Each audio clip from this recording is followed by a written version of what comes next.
Ganhei um cachorrinho por nome de Pitoco, cachorro inteligente, adestrado e muito louco.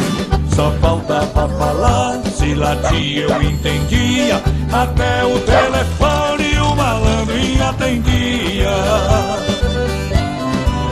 O meu vizinho um dia cismou da mão, que quando ele saía chegava o Ricardão.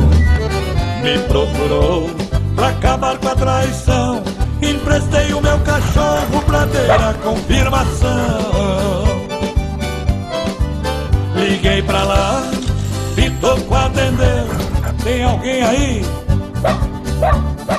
Ele respondeu, é algum marmanjo? Assim confirmou, ele tá na sala. Pitoco negou, ele tá no quarto. Assim confirmou, faz tempo.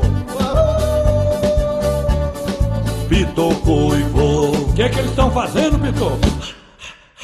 Pitoco fungou, a casa caiu. É mais um caso que acontece no Brasil.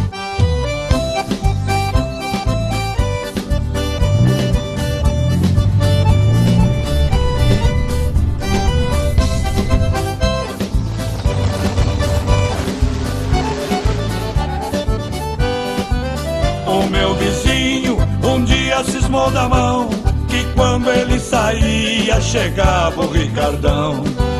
Me procurou pra acabar com a traição, emprestei o meu cachorro pra ter a confirmação.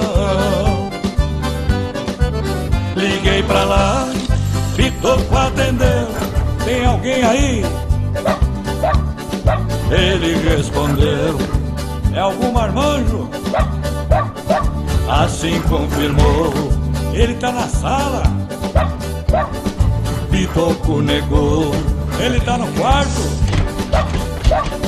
Assim confirmou, faz tempo.